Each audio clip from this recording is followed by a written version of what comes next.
دوسروں کے سہارے جینا چھوڑ دیں، کیونکہ آپ پیدا ہی کھڑے ہونے کے لیے ہوئے ہیں۔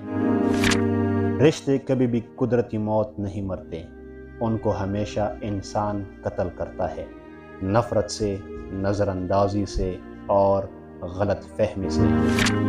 جس سے حد سے زیادہ محبت ہو، اس سے اتنی نفرت بھی ہو سکتی ہے، کیونکہ خوبصورت شیشہ جب ٹوٹتا ہے تو خطرناک ہتھیار بن جاتا ہے۔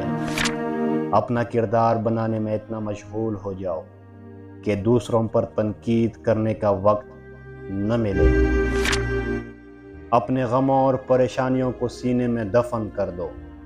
اگر انہیں چہرے پر سجاؤ گے تو کمزور ہو جاؤ گے۔ دشمنوں سے زیادہ ہمارے وہ دوست خطرناک ہے جو منافقانہ انداز میں ہمارے جذبات سے کھیلتے ہیں۔ امید ترک کر دینا گناہ ہے، کیونکہ امید بذات خود ایک بہت بڑی خوشی ہے۔ اتفاق اور قسمت کے درمیان لکیر کھینچنا بڑا مشکل ہے۔ زیادہ باتیں، زیادہ وضاحتیں انسان کو بعض اوقات قریب نہیں بلکہ دور کر دیتی ہے۔ ایک بات پر ایمان رکھیے، جو انسان ہمارے حق میں بہتر نہ ہو، اللہ اس انسان کو ہم سے دور کر دیتا ہے۔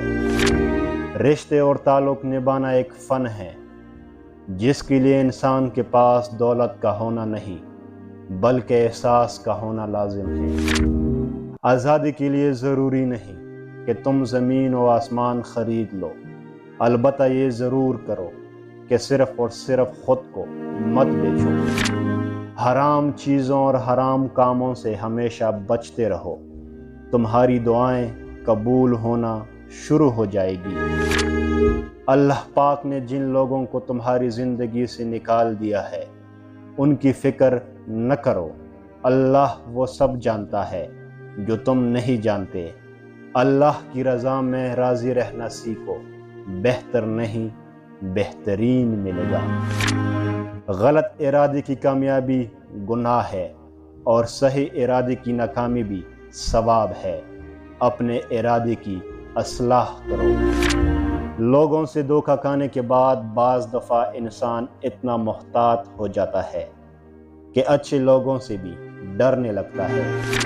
عظیم انسان اپنے مرتبوں کی وجہ سے نہیں پہچانے گئے، ان کا کردار انہیں عظیم بناتا ہے۔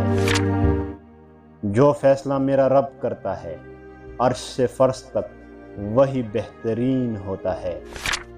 تمہاری کہانی اس لیے یہاں رک گئی ہے کیونکہ اللہ چاہتا ہے کہ تم اس کا اگلا حصہ خود لکھو جسے تم تاخیر سمجھ رہے ہو۔